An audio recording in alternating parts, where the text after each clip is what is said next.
Le 9e sommet des Amériques se tient cette année à Los Angeles, aux États-Unis, du 6 au 10 juin, autour du thème « Construire un avenir durable, résilient et équitable ».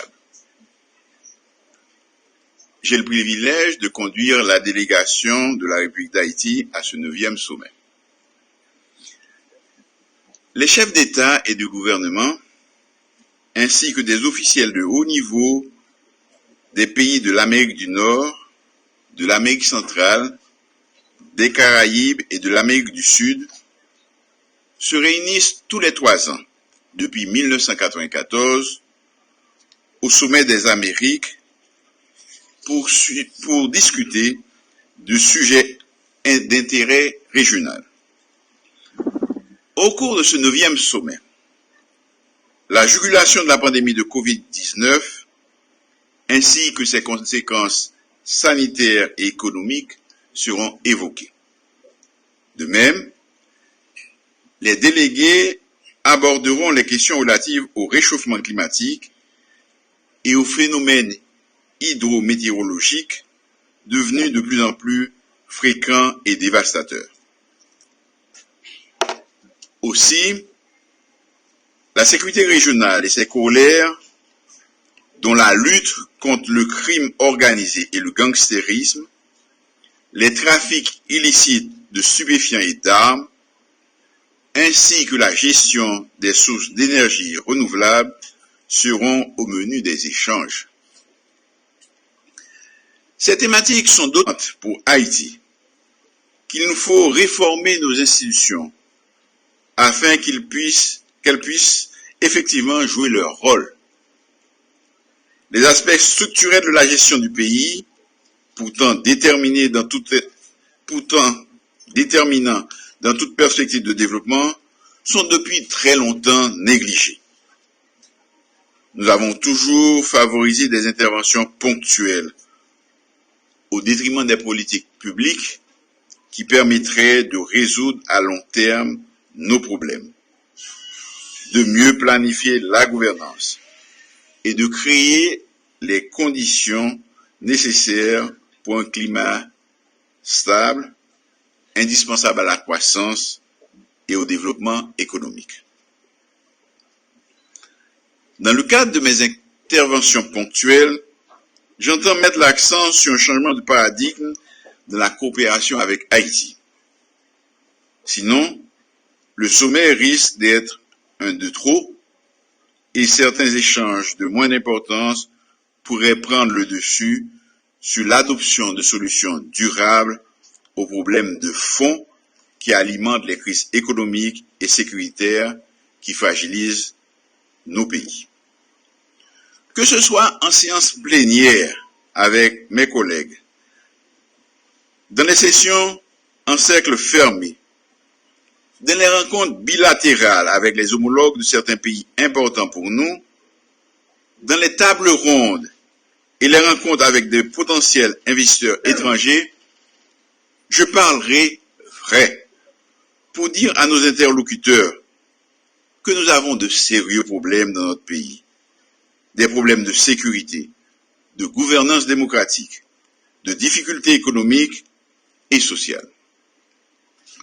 Notre priorité aujourd'hui est la lutte contre l'insécurité et la violence animée par les gangs, les kidnappings et la corruption. Nous sommes en train de traiter avec les principaux partenaires en vue d'avoir les voies et moyens afin d'équiper nos forces de police pour faire face aux gangs qui, par des mécanismes illégaux, s'approvisionnent en armement de plus en plus dangereux. Nul n'est censé ignorer que notre pays connaît, depuis son existence, des épisodes difficiles. Il est temps que les Haïtiens assument le leadership de leur pays. Dans cette optique, j'entends, selon le thème du sommet, mettre en avant les priorités d'Haïti pour la sécurité, élément indispensable pour la réappropriation par Haïti de son avenir. Dans le secteur crucial de la sécurité, qui constitue un véritable défi pour nous aujourd'hui, la délégation a inscrit des discussions, entre autres avec des dirigeants de certains pays, sur l'expertise, les techniques et le matériel préconisés pour établir l'ordre dans des concentrations urbaines occupées par des organisations criminelles. Haïti sollicitera le partage d'expériences avec les responsables des forces de police et armées de ces pays sur les opérations conjointes de police et de l'armée qui possèdent des engins lourds en vue de rétablir l'ordre sur le territoire national. S'agissant de la résilience au réchauffement climatique et aux catastrophes naturelles, Haïti mettra en avant son plan de reconstruction du Grand Sud à la suite du séisme du 14 août dernier, avec un accent particulier sur l'atteinte des résultats grâce à la mise en œuvre des projets qui ont été soumis au cours de la présentation du plan de relèvement intégré de la péninsule du Sud, qu'on appelle PRIPS, plan que nous avons soumis aux partenaires techniques et financiers le 16 février dernier. Aussi, dans un contexte de transition politique à un gouvernement élu, dirigé par des femmes et des hommes librement choisis par le peuple haïtien lors des élections générales, démocratiques et transparentes et non partisanes, j'entends souligner que les acteurs nationaux, malgré les divergences qui subsistent, œuvrent pour trouver une solution politique inter-haïtienne qui permettra d'établir le climat nécessaire pour effectuer des modifications constitutionnelles et jeter les bases d'un système politique plus adapté au contexte et réalité haïtien.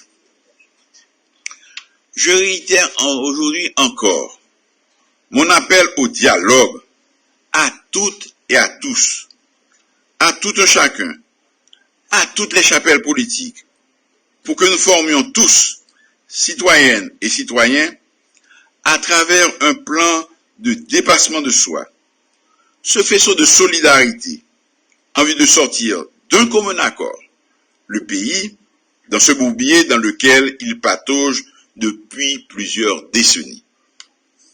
J'invite celles et ceux qui hésitent encore à nous rejoindre pour un grand combat national. Haïti d'abord. Aucun sacrifice n'est trop grand quand il s'agit de sauver notre pays, notre Haïti chéri. À cet égard, j'entends partager les grandes lignes d'un plan de relance axé sur la sécurité publique, qui est indispensable au climat apaisé, obligatoire pour organiser les élections. Cependant, je soulignerai également que la réponse appropriée au rétablissement de la sécurité comporte également une dimension économique et sociale.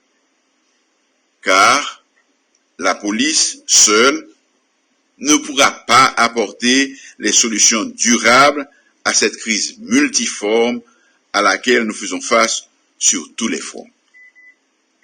J'en profiterai pour soutenir la candidature haïtienne à la direction de l'Organisation panaméricaine de la santé, OPS. Il s'agit de notre ancienne ministre de la Santé, Dr Florence Guillaume. Nos diplomates mènent déjà une campagne en sa faveur. Elle fera partie de notre délégation et aura l'occasion de rencontrer en personne, dans un même lieu, ceux qui auront à voter en sa faveur. Ensemble, malgré nos différences, rehaussons notre prestige et faisons flotter notre bicolore au plus haut des cimes. C'est une occasion unique dont nous devons profiter. En fin de compte, contrairement aux attentes de certains observateurs et leaders d'opinion, un sommet régional n'est pas un forum pour des sollicitations, d'où l'on revient avec des promesses de dons en espèces et en nature. Plutôt, ce qui est établi et admis, le 9e sommet des Amériques sera un forum pour des échanges sur les questions stratégiques majeures et leurs ramifications communes aux pays de la région. Haïti, en sa qualité de membre à part entière de la région et 2e pays indépendant, avec ses 218 ans d'histoire et le leader de la lutte pour la liberté et l'égalité dans le monde en général et dans l'hémisphère en particulier, participera à ce 9e sommet. Je suis donc honoré de conduire la délégation d'Haïti à Los Angeles pour soutenir et défendre les intérêts supérieurs du peuple haïtien.